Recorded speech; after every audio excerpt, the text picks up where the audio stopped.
Well, I was born in Niagara Falls, Ontario, back in 1929, the time of the Depression and the Second World War, in a little one-room shack on Prospect Street.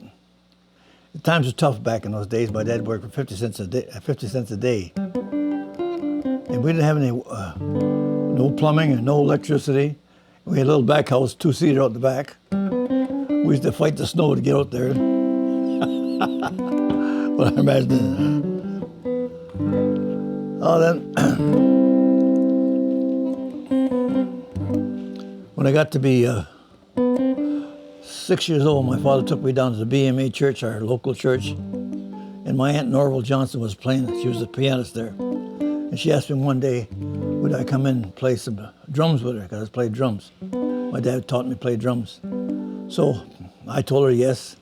So come Sunday, I walk in the church, and the church is packed. And I said to my dad, I ain't going in there. He said, what am I? I said, look at the people. And he says, but you give your word. That's why I learned when you give your word, you keep your word. So he took me in the back and he convinced me that I should keep my word. So I go out on the stage and sit in my drums, and I'm mad, and I'm crying, and I'm mad. I'm just, I'm upset. And she started to play the piano. So automatically I started playing with her. So we played a couple tunes. And after the second tune, I got into the groove, and I was doing all my little flash and all that kind of stuff. And then we finished the song, and everybody in the church stood up and clapped their hands and went and hollered, and that hooked me on music. And of course, my dad and my uncles all played music in the local dance halls all across the country. And that was at 6, so I wasn't interested in music till after that. One day I picked up my father's guitar. I was about maybe 14, and I tuned it. And for tuning the guitar, it seemed so simple to me at the time, but I tuned it. And then when he come home, I explained it to him, and he started showing me some chords. And so then I went to the pawn shop, and I bought my first guitar. I paid $250, and I got it. But the strings were so high, I had to push. When I pushed my hand, I used to play like that, and my fingers would bleed. And I'd say, I'm going to learn it. And I sat that. It must took me 6 weeks, but I finally got the chords down. And when my dad saw I was so determined, he says, the first job you get, you save some money and I'll give you the rest. So I got first job I got after I worked at Niagara Dry Beverages at 14.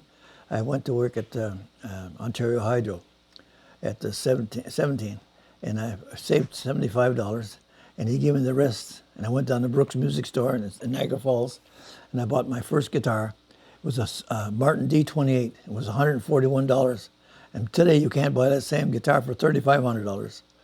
So I got that guitar, and it was just like jumping from a Model T Ford into a Cadillac. And I just started thinking. But before that, before I got the good guitar, I used to sit and listen to Grand Ole Opry. And my dad, back then we had those corn brooms, you sweep the floor and all that kind of stuff. So I used to play the broom. And I'm keeping time with the music on WSN, Nashville, Tennessee. And I come home, and I had all the straw beat out of the broom all over the floor. And my father says, we can't afford that. She says, you can't be afford. You got to go get yourself a guitar. So that's how I started out getting the guitar. But I had straw all over the floor. He said, we can't afford that. You're beating the brooms up like that. But anyways, so then after that, they opened the radio station in Niagara Falls, CHBC, and they were looking for artists. So my dad was always telling me, you got to sing the song, you got to sing something beside playing. I said, well, Dad, I don't know. But then one day I'm listening to the Nashville, Tennessee radio station. This guy called Ernest Tubb come on, and he had a real deep voice, and he used to sing, walk on the floor, way down like that, And so I somehow, he touched me like that, and I started singing his songs. And then when this girl had a group called Patsy Weston, the Westerners. She had hired some musicians. She said, I'm going to audition for this